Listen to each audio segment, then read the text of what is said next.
think Sam Cook's country at least, but we'll see. But all right, Jose, Oh, we'll go ahead and get started. I'll just do a quick intro you in real fast for yeah. those that may be joining us for the first time. Welcome to the weekly webinar hosted by Epi Compliance. My name is Ray Walters. I will be your host for today's session. I'm joined by my co-host, Mr. Jose Delgado. Just a brief background of Jose. We've been doing these webinars since October of last year. Jose has over 20 years of experience in healthcare consulting.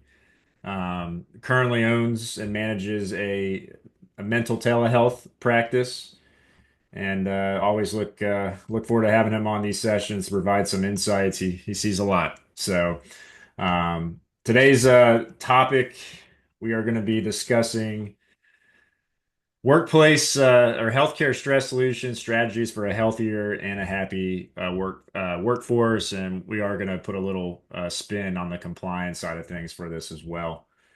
And So when we go ahead. have the stress conversation, right? Like Yes. there's a lot of things going on. And I was really, since you and I talked about it, I was really trying to sit down and say, hey, what are the things that stress me out when I'm in the field? And what are the things that people tell me stress me out? Or stress them out. And then, I kind of squared somewhere in the middle. And I kind of split it up into three categories, right? So I have the category of the internal stuff and the external stuff, right? And then I'm sorry, two categories, internal and external. And then in that, there's different topics in between, right? So when I'm talking about some of these things, we want to go and try to figure out what are the variables that we can control and what are the ones that we just really can't, right? So we try to manage and I guess risk manage those. So Sure. internally, I'm always thinking that, hey, compliance is a problem, right? Because the healthcare industry has every alphabet agency has some kind of purview over it. We have more laws than the finance sector, make that make sense. And we're dealing with so many different variables when we deal with one patient. Hey, they may be a Medicare, Medicaid patient. Oh, well, now I got to follow two different sets of rules. Medicaid is state run and Medicare is federal run, and I got to do this for that and that for this. And, it's just a giant pain in the ass, if I'm being perfectly honest. Right. So, you know, No lies detected. yeah, right. So, when it's job related, like, hey, is the stress that I'm feeling coming from, you know, interpersonal, my coworkers, my patients? Is it coming from all the different aspects of compliance that I'm having to follow? Preferably, if I have procedures, standard operating procedures, I can navigate the compliance piece a little bit simpler because I know what's expected of me. I know what are the outcomes if I do X versus Y. I know if I have a certain issue pop up, I have a clear direction of how to handle said process or said problem, right? Some of the problems are pace. What's the pace of the practice? Hey, some days I know my team at the office is completely stressed. So I, as an employer, as an administrator, try to set up different things so that way I know that that day, even though it's their crap day, after that we do something or before that or during, like I try to set up something to where, it's something stupid, but you'd be shocked by how little actions help so much more than even just the simple thank you that isn't said enough to our teams, right? And then, of course, pay. Because in healthcare, it's absolutely amazing to me that we have minimum wage individuals all the way up to literally one percenters, and nobody knows how to deal with money. You know what I mean? Like, I have seen more bankrupt doctors than nurses, than office staff, than billing staff combined. It is wild to me the amount that it doesn't matter how much people get paid, they're still stressing about paychecks, right? And that's always going to be a stressor. And then the one that we can't control, but perhaps we can guide the chaos, is our families. Now, all of Absolutely. those are just the internal stuff that are just every day, right? So the compliance, if we have standard operating procedures, if I know, if all my team knows what to do, when to do it, how to do it, when X happens, when A happens, when a breach occurs, when a patient panics, when a provider just is having a problem. Like when we have these protocols, even if they don't know it, they can easily look at it and say, oh, okay, I need to do this. Oh, okay, I need to notify this person.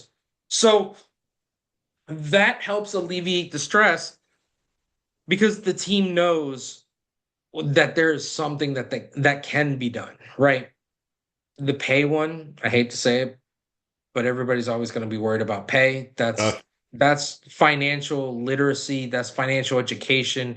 You can't lead a horse to water, but if it's something that you are good at or you know someone that is good at it, offering tools for employees to look at on their downtime is not a bad way to go about it, or if you're offering a 401k at the business, having your team sit down with the person that's setting up your 401k can help them out immensely, and it can kind of give them a plan for the future. Hey, look, okay, I'm here right now. This is where I need to get to, for example, my retirement and this, that, and the other. And if I actually want to retire, maybe I need to save more money. How do I do that? All of these different things. And then that's where different conversations pop up, right? Because then the conversation, and we cannot be afraid of this as administrators, where an employee finds out, hey, in order for me to get what I want, I need to make more money, is always the easiest answer, right? Make more money, make more money, make more money. Okay, perfect. Well, what are we going to do with that money? And if you're going to be making more money, it means that you're providing more value to whomever is paying you, right? So if you have a second job, you're not providing, you're not increasing your actual worth as a person, you're just extending your hours. That may not be a bad thing, but that may be something there may be things that you can do as a person to grow and become more valuable. So, for example, if I'm a front desk person and I naturally am good with numbers, then perhaps taking a couple coding billing classes and moving into that section of the business can offer me, one, an opportunity for upward mobility, but two, additional income, right? And it's something that we want to empower our people to be better because, yeah, you may be the one that trained them and they may move on once you've gone through the trouble of training them and they make all the mistakes with you, but I promise you, they're always going to remember what you did for them. And we got into healthcare to help people. So, I mean, it's kind of the cost of doing business is helping of good course. people get better, right? So, with that one, you have that. With the compliance piece, you have that. The family one is a giant pain, all right? And even for me, it can be a pain because, if you've got a young family, if you've got an older family, if you've got a parent that's sick or a brother that's sick, or, whatever the case may be, that one's one that we as an individual have to take individual responsibility and show and demand from our family members that, hey, there are certain times of the day that I can't be bothered with nonsense.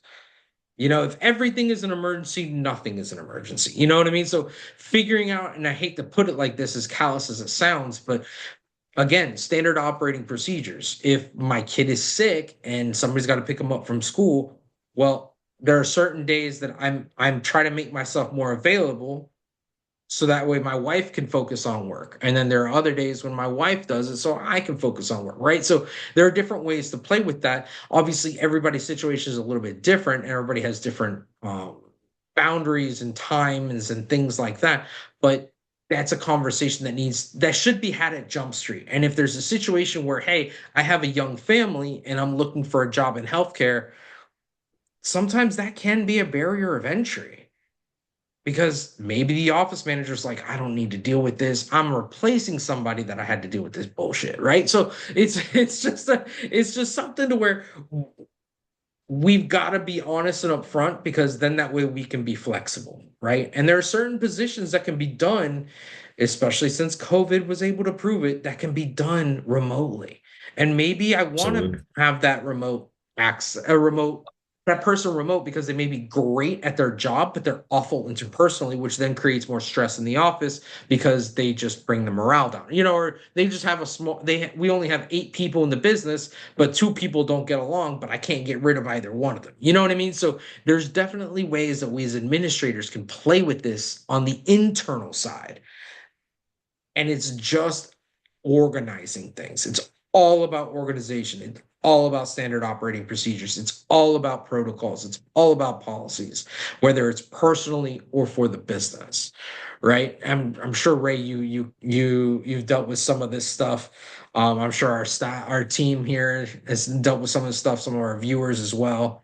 So I mean, When I managed again, this feels like forever ago. It's only 7 years ago, but yeah, managed a pre-COVID is a different pre-COVID, era. but we managed weight loss centers. There's 3 locations, and our thing would, and again, you mentioned earlier, there's always a financial constraint. It seems like in this industry, especially at the bottom level, and it really was just sort of figuring out what's the employee's goal, Yep. they want to stay an MA. Maybe that's somebody that we don't want, we want somebody Yep. that wants to, take on the extra burden, take those courses and excel. And we're here to support those types of employees. And obviously for raises and stuff like that, one thing that we did implement that I thought was successful is, we did like a point system. We grade you, based off your performance. It was meeting expectations, exceeding expectations, and under expectations, and that sort of dictated your raise. But that it creates accountability. It created accountability in the practice, and I thought we saw good results going through that. And if we did have an employee that, let's just say, they were on the lower end of the stick, it's sort of you counsel them on how can we get to, meeting expectations, or how can we even exceed. And ultimately it is on the employee to, So when put we it. talk about like the point system, Mm, we don't want to make it monopoly rules, right? Like I love the point system concept, but sure. if our employees don't know how to get points or how points are deducted, then it's not really a fair system. And then it's just it seems kind of arbitrary, right? So it goes to the same thing. If we're going to implement a point system to get a raise, then hey, my team has to know how they can get more points. And it behooves me to give them as many opportunities as possible to get more points, right? Because it's just like sports, everything's more interesting when the points get higher. Right. So I mean, it was so kind of it was set in stone. There's certain performance metrics and how to handle patients. It was a weight loss center, so handling yep, consultations, handling patients, how many patients are we filling on the schedule, simple stuff like that. I mean, those metrics were mentioned up front, and yep. obviously made clear to the employee, and obviously it worked for us. I'm not saying it would work No, no, for no. any Everybody's a little bit different, for right? Even though for. most things are the same. So I mean, yeah. So then the external ones, these ones are harder to control, right? And these ones, I'm gonna try. If I start going off on a rant on one of them, Ray, you gotta stop me, okay? All right. So let's start with the one Audience. that's on the news, the insurance companies. Anybody dealing in healthcare admin knows how much of a pain in the ass the insurance companies have been. This nonsense in the news is just a situation that's bringing it to the forefront, but at least we know everybody else is pissed off about it too, not just healthcare administrators. Yay, we're not alone. Um, Bureaucracy. If I'm in a larger organization and I feel that I don't have a voice, or I'm essentially a stupid advisor, right? Like I'm in a practice, I have the title, but I don't have any power. So then there's no fear. And it's not necessarily that I want my team to fear me, but you know, Machiavelli always said, if I can't be loved, I want to be feared. So it's something to where we want to go and make sure that if we're running a practice, if we have exactly, it's accountability, right? But I can't hold anybody accountable if I don't have the power to punish or reward. And that's where that stupid visor comes in, you know? I got that from John Taffer watching Bar Rescue back in the day, you know? A The classic. stupid visor thing. It's so funny to me. But it's one of those things where it's like there's no other word for it, right? Like if I'm in a small office, the funny part is that I can be a stupid visor in a practice with 6 people, and I can be a stupid visor in an organization of 400, right? Like Yeah. there's no the ironic part is that I'm still a stupid visor. I still have no power. The what the organization looks like doesn't change, right? What does is, do I have the power to make changes? If I don't, then I don't want the responsibility because now I'm just a scapegoat. It's a great Now I'm point. just putting myself liable, right, in a position of liability. And that's where personal responsibility comes into play. And that's where that bureaucracy, that's where that insurance and bureaucracy piece really drives me nuts, right? If I'm in the VA, my mom used to work for the VA. It's from when she and I would have conversations, it was literally the bastard child and all of the worst things about dealing with the federal government on anything and then dealing with the insurance companies on anything got together and just added more paperwork. So it was absolutely wild. Right. And she would tell me, hey, I'm trying to hold patients accountable. I'm trying to hold my team accountable. And it was just drowning in paperwork to get nothing eventually done because it just never got to some place where it did, right? Like, so that bureaucracy, yeah, yeah. So I mean, and it's it, and but that's one of the stressors, right? And here's the funny part: when you talk to your team, they see that too. They feel that too. I have some people that aren't management, but when we did have a toxic person in the business while I was working through the let me fire them in a proper way so I don't get sued for discrimination or some nonsense, right?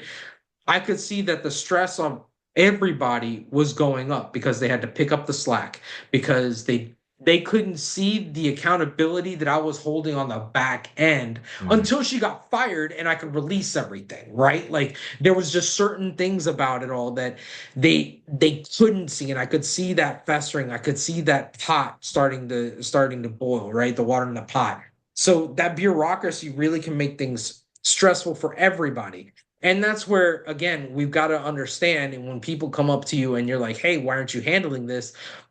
They need to understand that there's a process for everything. Just like there's a process for hiring you and training you, there's a process for firing you. But I need to know, and they need to know that that process is clear, right? So, whether that's all right, one time you're out, or if that's a hey, I got to retrain you, then I got to retrain you and write you up, and then you're out of here. Like all of these things need to be clear for voluntary and involuntary separation, just as much as compliance on the other side with HIPAA and OSHA and all that fun stuff, right? Yeah. To Sarah, Pharmacies. I was going to say to Sarah's point, Jose, obviously, I personally think COVID did affect the workplace to the extent, right? Because everybody's working from home. A lot of companies were working from home for a while, and COVID. all of a sudden, when it came time to return back to the office, I feel like that just, I don't know, changed some So things. So COVID was able to show a lot of different things, right? COVID was able to show how inefficient people are in the office because companies, especially companies outside of the healthcare industry, were able to track how employees were working and how hard they were working from home. And a lot of companies noticed that, hey, and that's why it took so long for them to get back into the office, right? Because they were like, hey, wait a minute, these guys are working harder from home and it's taken less hours. There's less waste because how much time was there waste in the office, right? And you see this in healthcare at the hospitals, at the facilities, where one person doesn't really affect the outcome or revenue of the business by themselves, right? It's a team effort. So there's a lot of ways to hide accountability, hide profitability, hide revenue. So it's very it gets wonky in that respect, right? You found that, but what you did find is that a lot of studies were done as well, and the depression and loneliness got higher. Divorce rates actually got higher because people didn't have their own spaces to go and work. They were around their spouse, they were around their kids all day, every day. So everybody was in everybody's messes. And it goes back to the family stressor that we were talking about internally, So that was a right? contributing factor to why you run a mental health clinic. Absolutely. Are you kidding me? I mean, COVID So was one of bad the to best say. things that happened to our business in that respect, right? But anyways, so one of the other external stressors has been pharmacies and referral partners, right?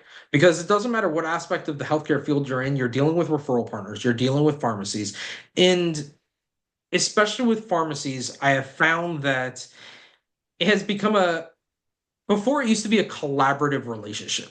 The pharmacy between the providers to help the patient get what they need done. But because of different regulations and liabilities, it has moved away from a collaborative relationship to a contentious relationship and borderline hostile relationship. So there are not, I can't tell you, I don't think there's a day that goes by without my team having to deal with some bullshit from the pharmacy, and they couch it as a law, but they don't know who they're talking to, and they don't know that I trained a team on all of the rules and regulations that are involved with the DEA, especially since we're mental health and deal with class 2 medications often. So they're saying law, it's against the law, you're doing it wrong, they're telling the patient it's against the law, and we call them on it. And usually what ends up happening is with my team will elevate it to me and set up a call Mm. with the pharmacist, and I'll be like, hey, what's the problem? And they'll tell me some nonsense. They'll say the same thing that my employee told me. Hey, it's against the law. And I'll be like, which law? Because according to this law, my provider can do it. According to this law, we met the requirements. According to this regulation, we can do it. Why is this a problem now when we've been doing it for the last 10 years this same exact way? And they'll come back and eventually slip up and say, well, it's company policy. Well, company policy is not law.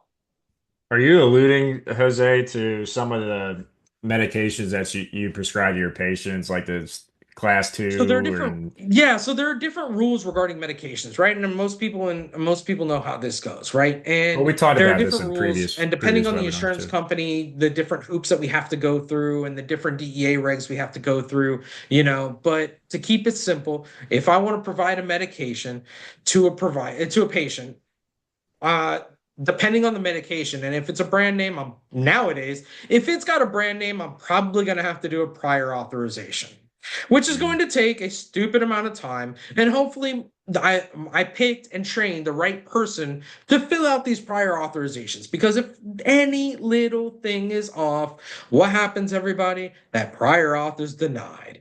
Why? Because the insurance deems it so. And even though we've met every single requirement, prior auths are just more bureaucratic bullshit. Um, Now they are necessary for certain things, but they're just overused, right? They're a tool that's overused, and it's a rule that the insurances use as a way to couch their decision making. Though they have no medical decision making ability, most of the people that are making the decisions or what looking at the appeals are nurses at best. So you're going to tell me that the nurse that's not in the field treating the patient knows more about the patient than the MD or even NP that's making the clinical decision? Yeah, have fun with that one. But Hmm. it takes time to go through that stupid process. So it's better to have somebody that can run through that process quick and clean with the prior auth. Cool. Goes to the pharmacy. Pharmacy says, hey, all right, well, I can't provide it, or I'm not doing it, or I can't do it at this amount or this quantity, or, whatever the case may be. One of the stupid ones that we had, Ray, check this out, was a national pharmacy branch was telling my team that it was illegal in the state of Florida for our providers that are licensed in the state of Florida to provide a medication for a patient when it's medically necessary if the patient resides more than 35 miles from the office. That doesn't make It's any not a sense. rule. There is no law. That does not Well, they're in a exist. Yeah. So it was just something to Is that where I would national? huh? Nationally recognized? It is a national pharmacy. I want to And say, if can you anybody bump wants to that put it up in to the tier chat because they two? know it, go for it. But Can you can probably guess which one it is. It's one that has quite a few PBM regulations and lawsuits going on as well. You know, you probably know it. You probably can guess which one it is, guys. But it's nonsense like that that delays the care of the patient, which then creates more stress on us. Why? Because we of want to course. do a good job. We want to take care of the patient, but all the patient is getting is we can't do it Well, on the patient when side it's of not thing right. too is, they don't know that back end stuff. They don't know any No, of and those they're not processes, expected to. and no, they're not Yeah, they're not exactly. expected to, right? But who are Like they it's going to the point the same. finger at? They're pointing the finger at the practice and the provider. So, Yeah. So that's where I said that's what I mean by that contentious relationship, rather sure. than it should really be a collaborative relationship. So it's something to where now we've been working a lot more with the smaller retail pharmacies because they're willing to work with us. Let's find a solution. Let's stop looking for problems, right?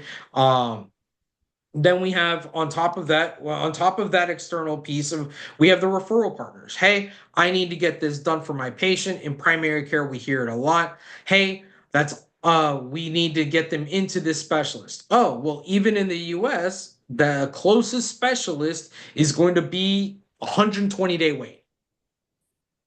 And you're finding that a lot with mental health around the US. You're finding that a lot with endocrinology. You're finding that sometimes with cardiology, depending on the locations. So there can be even in the state of in even in the US where we have a high degree of capitalism and mobility, even with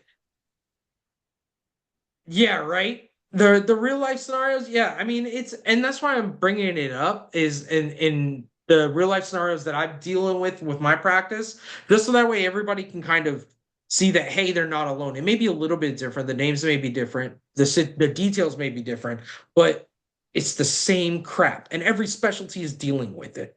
Like, and there's no point in it, but it adds more stress. So we got to see how we can control it, right? So if I can't deal with that national pharmacy because they're just being idiots, then I'm going to find a solution.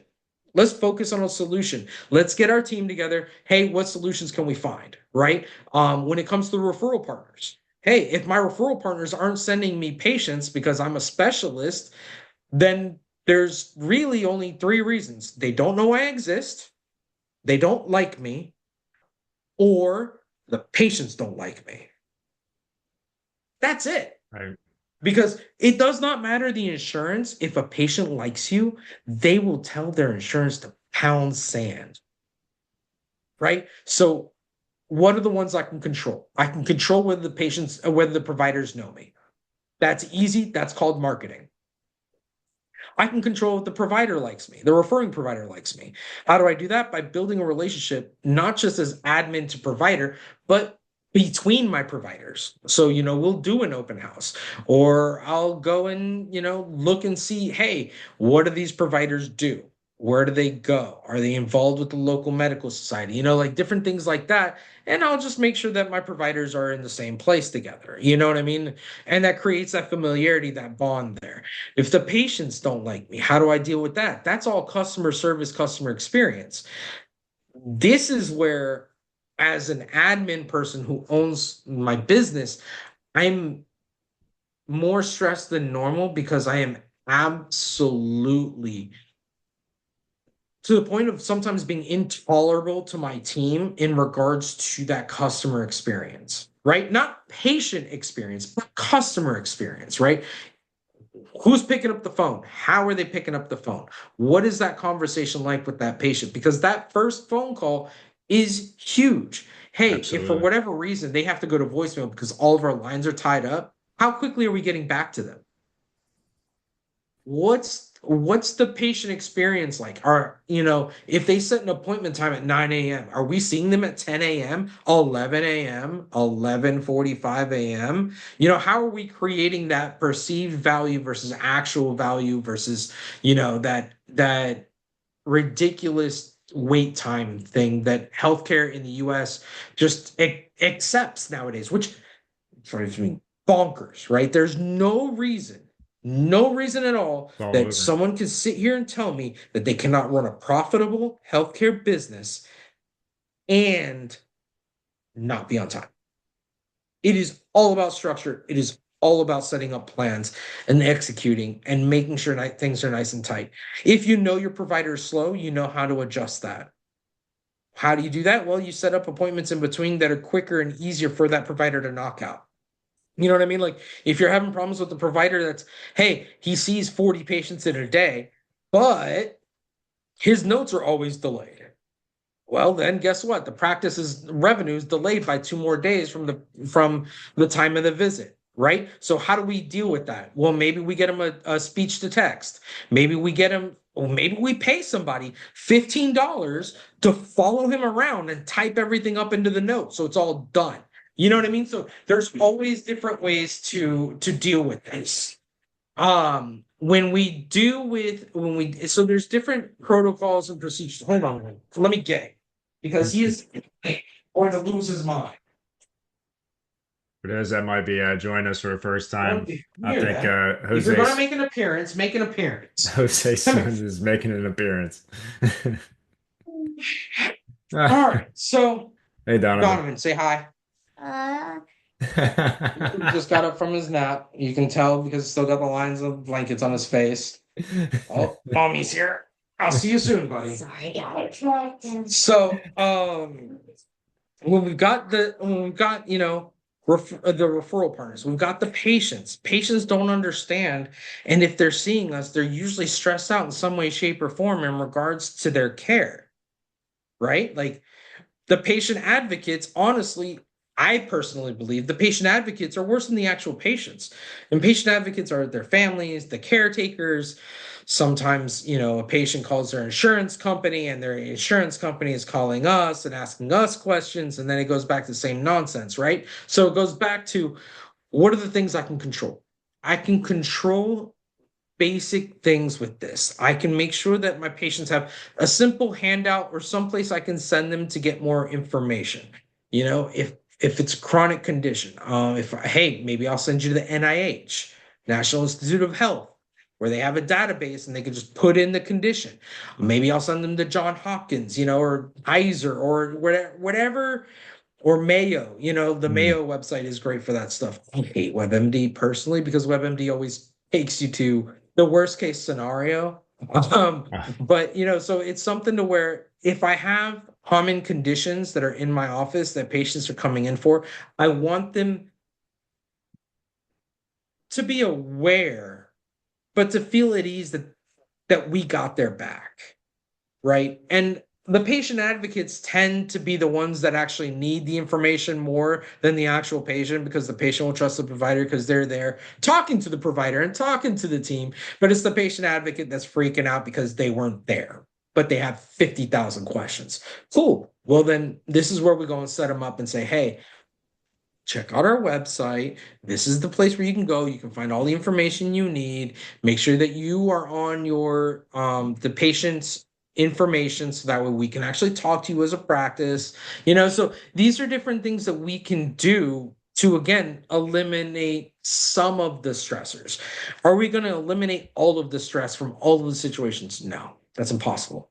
It's impossible, right? But if I can no. eliminate the severity of the stressor, then it makes things a little bit easier, right? So, with the resources for the patient advocates, for the experience of the patients, if we can get with referral partners that collaborate with us for a positive outcome for the patient, then it makes things easier because now the patient is hearing the same messaging from the pharmacy as well as their provider, right? If I'm a primary care and I'm sending you out to ortho, or if I'm sending you out to endo or GI, and GI comes back and says, hey, you've got this, but it's manageable and we can do A, B, C, and D, and we'll get you that quality of life back, right? Continuity of If my care. primary, huh? It's continuity of care.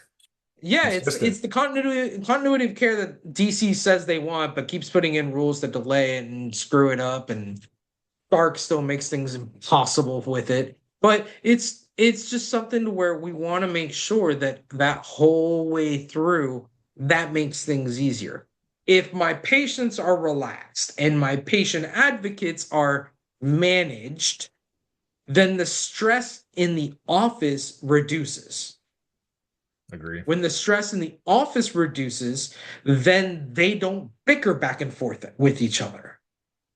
Because if they're in the bullpen, like I like to call it the bullpen, the front office area where I could have two, three, possibly even four desks in a very small area, right? The We don't boiler want room. them bickering. Yeah, we don't want them bickering because then that just Sure. extends, right? We No, don't want our absolutely. providers, we want to manage, and this is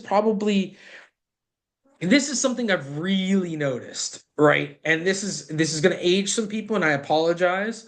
I'm one of those people, but the more experienced office managers know how to work providers. Oh my God. It is completely different. They know how to work these providers. I've got one. My office manager. She can go. We brought in a new provider, and he's like, absolutely not. I will not deal with any of the pharma reps. I don't want to talk to them. I don't want to deal with them. Now, he's coming from a Baker Act unit at a hospital. High stress, Hmm. high pace, not fun, long hours, right? Much, much nicer hours in an outpatient office. Much, much nicer hours in the fact with the way that we treat the patients and everything. So my office manager and I are like, look, we need to get the pharma reps in here because on the busy days, that's how we treat our staff. I get lunch brought in for the staff by the pharma reps. I don't have to pay anything for it. My providers talk to the pharma reps and find out, hey, there's new innovation in the field. And that's actually caused a couple of my providers to be like, oh, wow, I didn't know this existed. Oh, wow, that's awesome. I didn't know this existed. Oh, wow, we can treat this way. And it gets them excited, right? So, again, it reduces the stress of the staff, and it's really, really funny. A lot of the newer guys coming out, they have all of the ideas, all of the cutting edge stuff, but they don't know how to talk to people. So then they're starting from scratch because they're trying to talk to providers and provide some of the providers are old enough to be their parents. So they don't see them as peers, they see them as little kids, Right. right? So it's something to where it's Perception. really, really interesting, watching those dynamics come into play. But that's something as an administrator I got to take a look at, So it's Nah, that's good all points. it's all really, really, and again, I don't need to make a giant improvement in any one area, but a little bit over here, a little bit over there, a little bit over here. And then giving my team some tools that don't cost me much as a business helps the whole thing move. If you want to talk about a compliance, there needs to be trust. If you want to talk about upward mobility, there needs to be happiness and retention. There needs to be a sense of pride and happiness there, right? If I want to grow the business, they got to be proud of where they're at. They've got to stay where they're at because there aren't many businesses that can change faces every 2 weeks and experience positive growth, consistent positive growth. It's just not sustainable, No, I right? agree. So I mean, um, and again, you want to go and split it up into that the four quadrants. What is urgent and critical? What are the biggest things that you're seeing and that your team is seeing? Then address those and then work through that quadrant. My team jokes. They've gotten really good at knowing what is urgent and critical because I'll look at them and they I guess have a very expressive face and they'll know right out the gate whether what they're bothering me with is even something that they should be bothering me with, you know. It's kind of nice, They've trained me as much as I've trained them, and that's just dealing with people, right? So I mean, everybody's office is a little bit different. Our Everybody's situation is a little bit different, but I'll say that the owner of our weight loss centers, his motto is always have a process in place, always have a system in place, even for the smallest thing, even if it was, Mhm. well, you mentioned earlier how you address somebody on the phone, I mean, here's a guideline for that. Here's a process for that, you have no idea. all the way down to Yeah, storing medical equipment, giving it an injection, everything. Have a I process for mean, it. Customer it's service. wild. And part of it too is that once you're in healthcare for a while, you get desensitized to certain things because you're just like, it's just kind of how it is, right? Yeah, And that's not just healthcare, that's everywhere. But there are certain things that we can do that we can be the change to influence more change, where agree. we can be a little bit more reliable when we can hold ourselves accountable, right? Like it drives me nuts to this day, when uh when my wife was pregnant, we had to go to the OB visits. When we go to certain visits and things are not just done in a proper manner, in a clear manner, in a let's work on that customer experience. I mean, the hospitality industry is about tourism. Hospital is in the name, but healthcare just a lot of people just don't care. And I don't know if it's desensitization that they feel like they can't get anything done the way it should be, so they've just given up, or if it's something to where they're just lack of training, or they just individually don't give a shit, Yeah, right? So, I mean, I can only control what I can control. I weed out the people that, if you can't conform to what we're trying to do, you gotta go. You gotta go because one apple doesn't spoil the bunch right away. But if I give it a little bit of time, it's going to corrupt everything. So I've got to be a absolutely. very fascistic person when it comes to that culture in the office, right? I've got to be very, very collaborative when it comes to finding solutions to problems. My team has to know that they can come to me and complain about something without getting yelled at. What was your what did you mention earlier? Your Machiavelli Yeah, reference? I'm completely selfless in my selfish ways. You can't show, don't show weakness because that's when the bad apple is going to take over. There you go. Well, it's no. Hold on. Okay, now Run you're it now back. you're you're looking Run at it back. Machiavellian in the worst way possible, right? Like it's not necessarily showing weakness, but if it's that I have no teeth, but I have a supposedly position of authority, which here's another one for you that's not in the healthcare industry, but is experiencing this problem, is everyone in education, especially public education. They can't hold these kids accountable because everything's on the internet, everything's clipped out of context, everything, so how do I keep the good teachers? The good teachers are beaten to crap because the kids can do whatever they want and know there's no repercussions. That's a problem. Very true. It's a huge problem. That's how we make good teachers into bad teachers.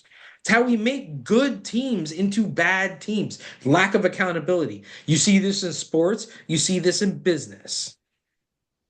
We could talk about the gaming industry, the video gaming industry. We can talk about sports teams. If you're a soccer fan, Real Madrid. If you're a basketball fan, the Lakers. If you're a football fan, the Browns. You know what I mean? Like you can see that there's different scenarios. If you look at healthcare right now, I mean, I would argue every insurance company is having this problem because of Mr. Thompson's death. But I would go and say outside of that, you see that all these larger hospital systems with these breaches are having problems too. If you look at these Yeah. federal agencies after the whole COVID debacle, who trusts the FDA now? Who trusts NIH now? You know what I mean? So we have a situation where everything is about that accountability. Everything is about that reward punishment. So we just gotta go and reward the good and punish the bad, and there's varying degrees to do so, and if I can't be loved, then I'll be feared, and I'm okay with that. And that's an acceptable outcome for the short term, right? What was it? We're in the South, and I know a couple people that work with horses, and they're really funny when they get a new one. They're like, "Yeah, I got to break in this horse," and I'm like, "Break!" The first time I heard it, I was like, "Do I need to call PETA? Like, what are the rules for Yeah, this?" what are And you they're like, "No, doing? no, no. Like, if the horse doesn't know me, then I need to show it some discipline first, make sure that it is working the way that it needs to work, and I reward it for doing it correctly, and I don't when it doesn't."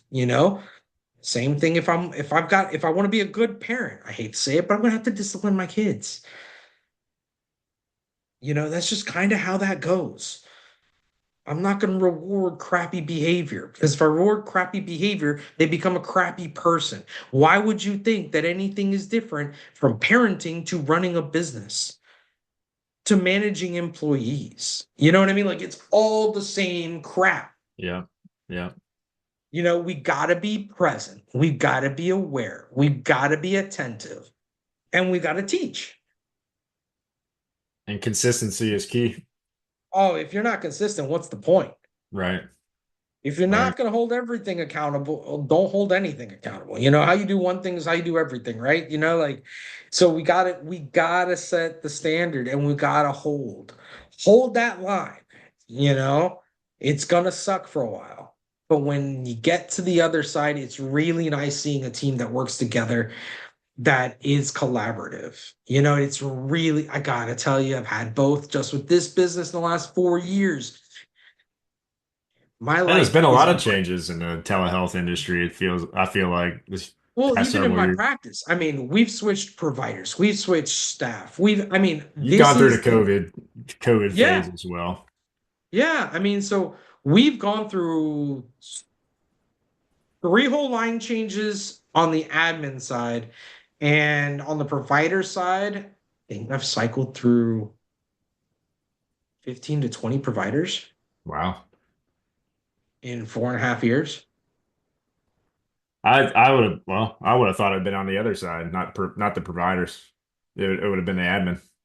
I mean, I mean, that it's was the most common thing for us is it was the front desk position was it not the entire time I was there, but for a good several cycles we were, yeah, it seemed like it's this revolving door. Of well, and there are certain positions that you got to understand they're always going to be a revolving door because of the nature course, of the of course. position, right? So that front desk position is absolutely the most susceptible to Most change. susceptible, but again, I mentioned it earlier, is figuring out their goals, Do you want to be Absolutely. the front desk person your entire stay here? And maybe that's somebody we don't want working here. It's more so figuring out their goals and how can we get them there. But I mean, Um, internally, I need to know what are the most important things for that position, right? So I can't have someone that is dry and droll up front. I need someone that I knows need how to talk to somebody people. with some They may energy. not know shit about healthcare. I can teach them that, but I can't teach you how to be likable to people. Not an amount of time that it takes for me to train you. Right. No, thank you. Go to Publix or Chick-fil-A for that. Like there are certain things on a resume that I will absolutely look for. If you have Chick-fil-A experience, top of the heap. Chick-fil-A But is top customer notch. service, customer experience, I don't know what Chick-fil-A does, but they do something crazy when it comes to people there. It's nuts, man.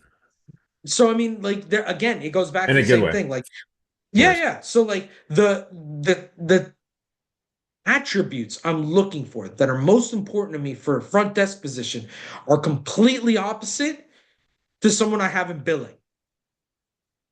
I hate to say it, but I don't want somebody super nice when I'm having to have you chase down patients for copays that aren't paid or bills that aren't paid. No, I can't You have you be nice. I need you to need a be firm. strong personality for that.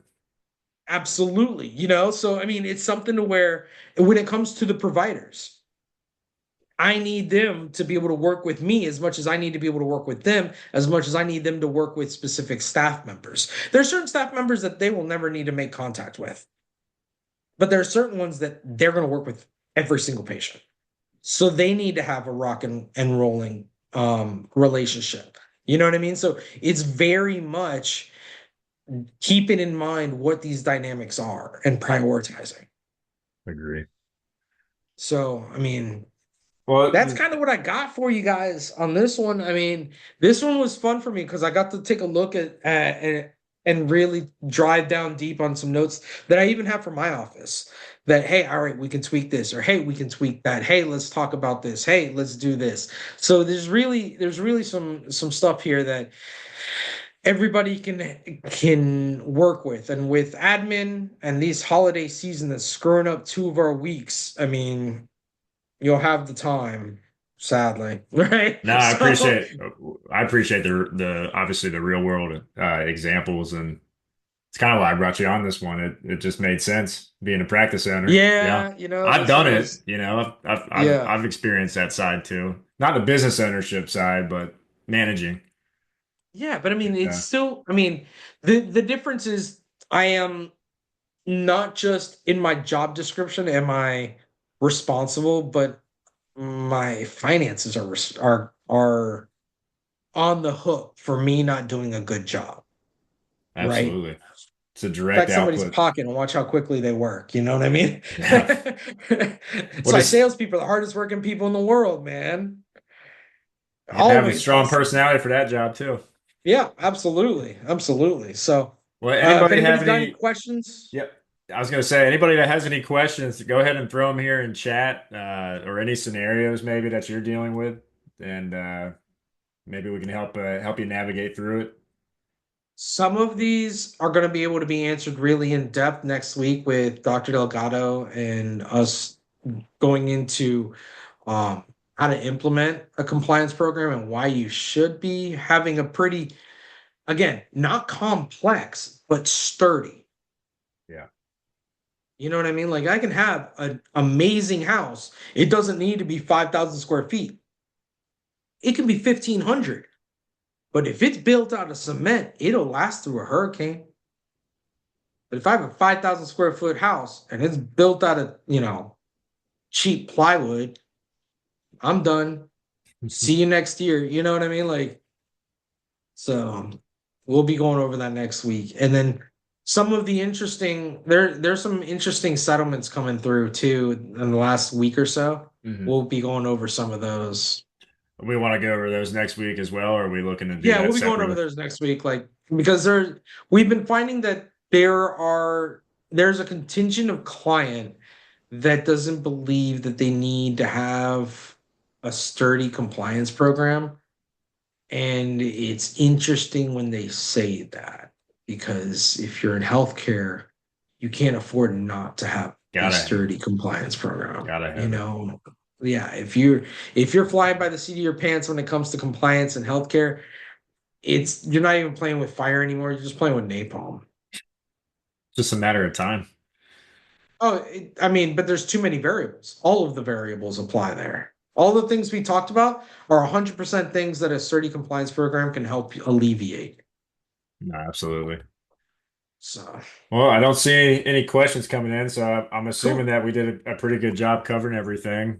Thank you, Jose, for sharing those insights and Ain't no your problem. expertise as always. And thank you everyone who joined us. I'm going to post it in chat one more time. If you guys have not liked and subscribed to our YouTube channel, please, please, please do. We've been doing these webinars since October last year. Plenty of content on there. More than likely, if there's something that you've been thinking of wanting more information on, you may find something in our catalog. And remember, managing stress, it starts with tackling with what's in your control. Yeah, And always what's in your control. my final take is embracing tools like Epi Compliance is one of those building blocks to building that culture of collaboration and support. So again, appreciate you guys being here today. If you guys have any questions, concerns, please feel free to reach out to us. You guys will receive some correspondence on next week's webinar. You can respond to that thread, um, or simply just give us a call. You go to epicompliance.com. Our phone number's there. You can ask for Jose or myself, and I will be able to assist you. But again, thanks again, Jose, and thank you, everyone. We'll see you guys next week. Thanks, guys. Stay warm. Yeah.